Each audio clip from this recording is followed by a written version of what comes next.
Hello, it's Lace for another Lace on Race hot take. I'm Lace Watkins, Executive Director of the Lace on Race Center for Racial Equity, where we deal with all things racial. We also deal with applied relational ethics, and through the Lace on Race Center for Racial Equity, policy and legislation.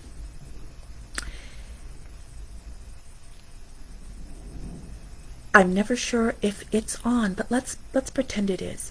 Again, Lace on Race, Center for Racial Equity. We deal in things with racial justice as well as with applied relational ethics, and through the Lace on Race Center for Racial Equity, we also deal with policy and legislation. As the Lace on Race Center for Racial Equity, we are nonpartisan, but we do have opinions that transcend partisan politics, and as such, we have some things to say about the current crisis regarding women's autonomy and the right to own their own bodies. This is a big deal. I'm going to take a different take than most people have seen. People have been very much up in arms, and they should be, about the deep and perhaps permanent hit to women's autonomy, to women's say over their bodies, and to what that means going forward for I just got something weird, for the next generations to come. Yesterday, we talked about what this meant in the immediate.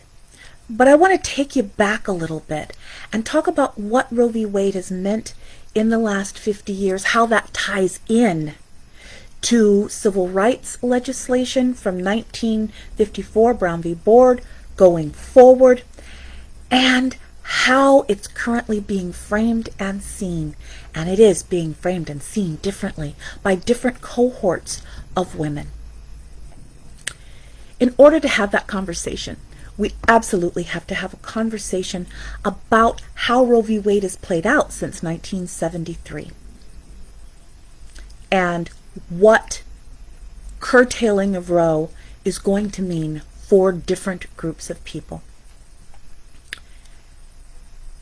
And we're also going to talk about, and in fact, we're going to talk about it first because I think the lead-in is important to this piece,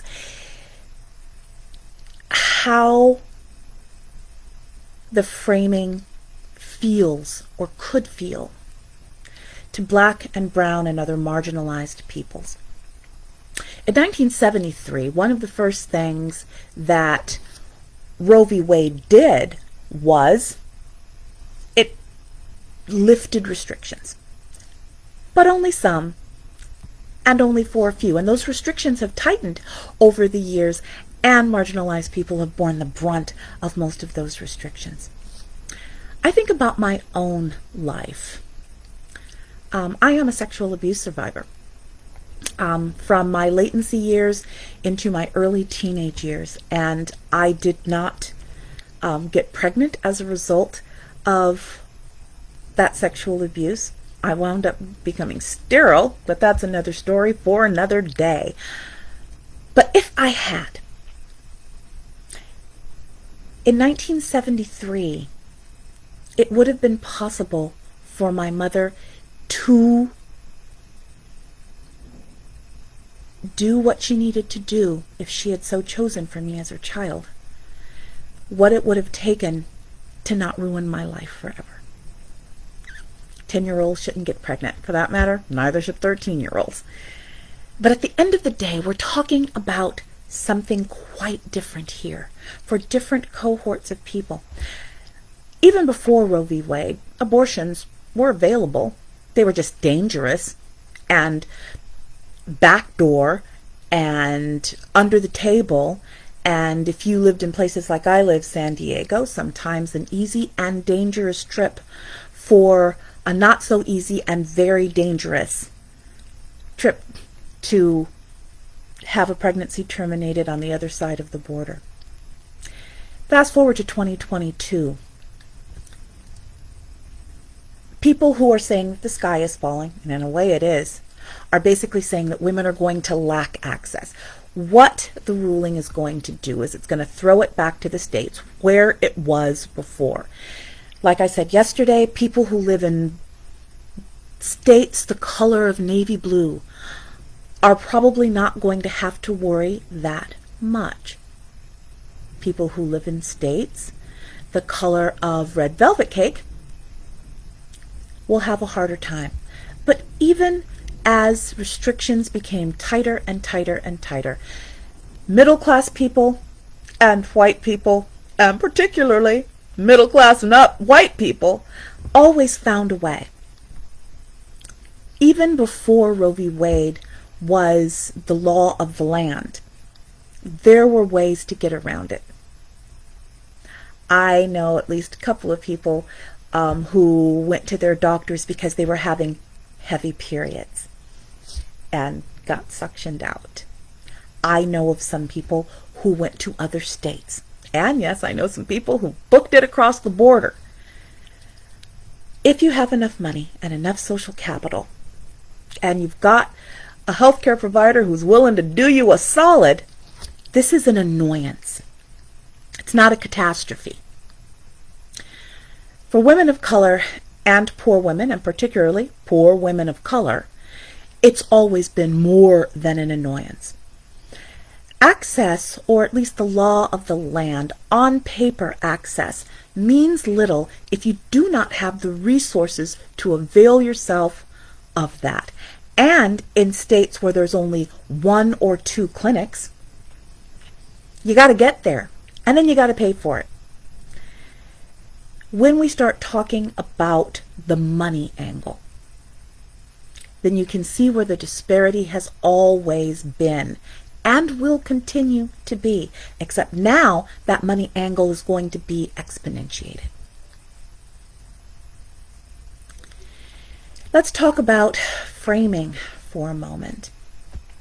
This is the second time in as many months when we have seen people go up in arms about something that becomes visceral to them, that arguably should have been visceral for a while.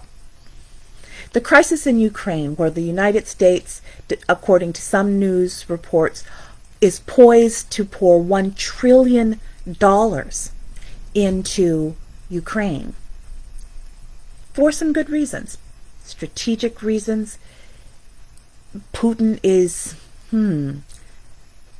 But there are other areas of the world, including areas where the United States themselves invaded, where there is not that kind of cash infusion to rebuild cities and countries and to hold up and lift up people.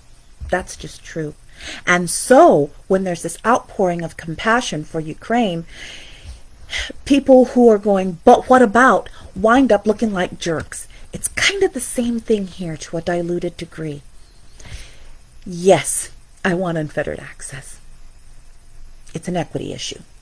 But we also need to be sure that we are not turning what can very well seem to be not just an annoyance, but a catastrophe, while forgetting that it's always been more than an annoyance and sometimes a catastrophe for various other cohorts of people. In order to talk about Roe v. Wade, we need to talk about second wave feminism. And to talk about second wave feminism means to talk about trickle-down feminism. Roe v. Wade was never funded, which means that states could do as much or as little as they like. When it came to Medicaid, the health insurance program for low-income people, in most states abortion is not included, which means it's out of pocket. You try telling someone who's making $9 an hour at Dollar Tree that they're going to have to pay for something that can cost, in some places, over $1,000. So, on paper, even though access is equal, or was equal, it's never been equitable. It's never been fair. Even clinics where you can have it done are often located in places that are inaccessible to Black and brown people. So we can have this conversation about Roe v. Wade, and by now all y'all should know where I stand on it.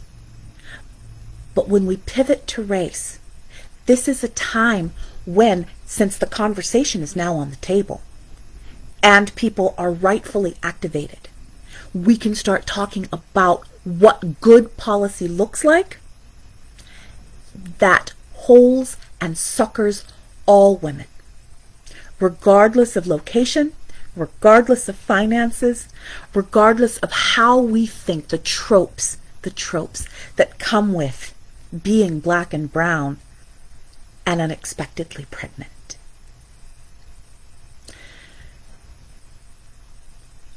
I have seen more than my fair share of Dr. Phil, and I have seen more than my fair share of other shows where there is a disparity, a deep disparity, between the compassion that we give white women with unintended and unplanned pregnancies, whether or not they choose to keep the child, and the stigma and the censure and the contempt thrown at black and brown women in the same situations. That needs to be confronted.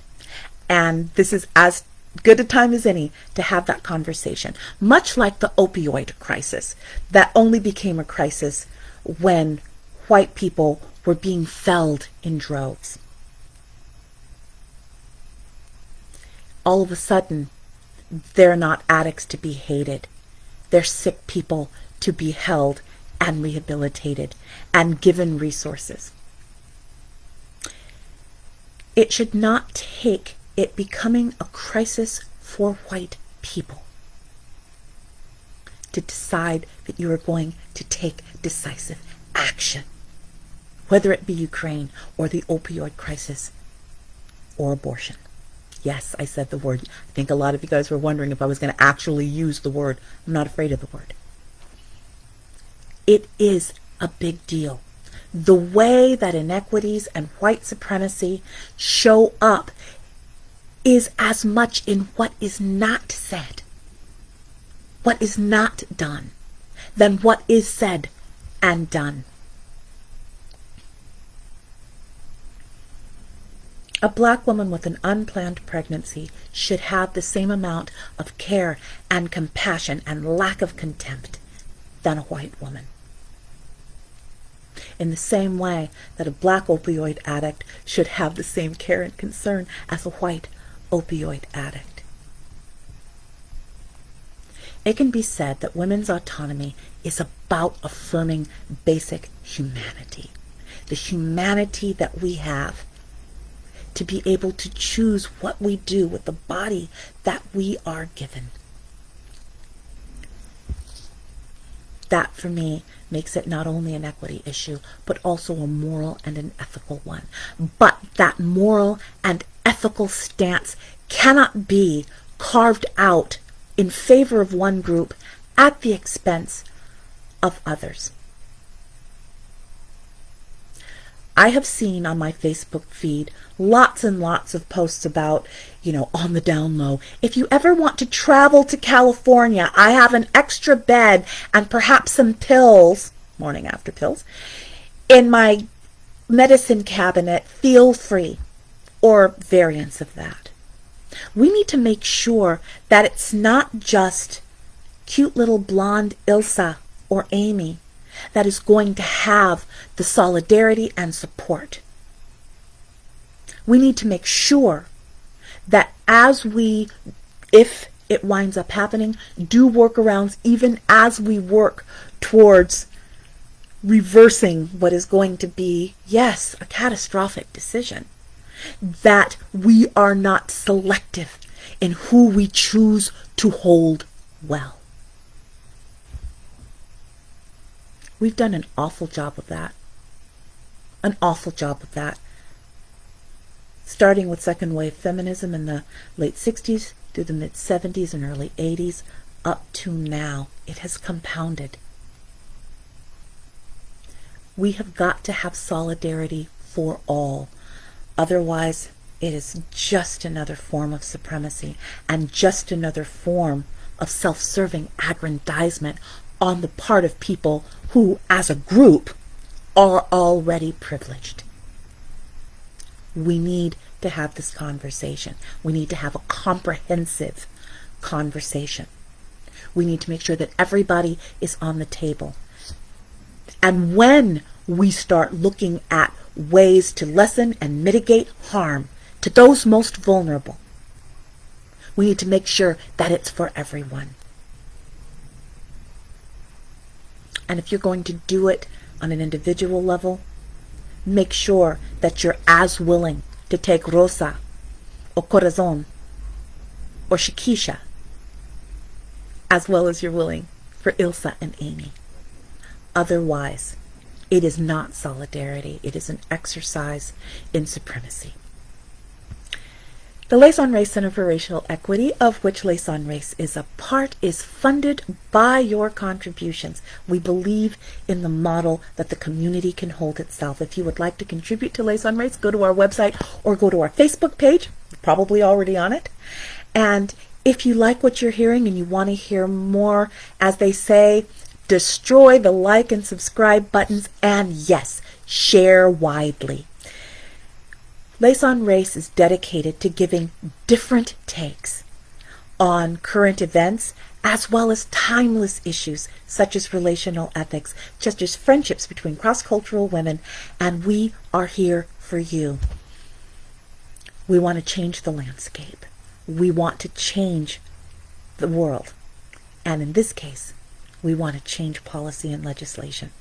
Again, Liaison Race is indeed nonpartisan, but we can take generalized positions, as I am doing here. Join the conversation.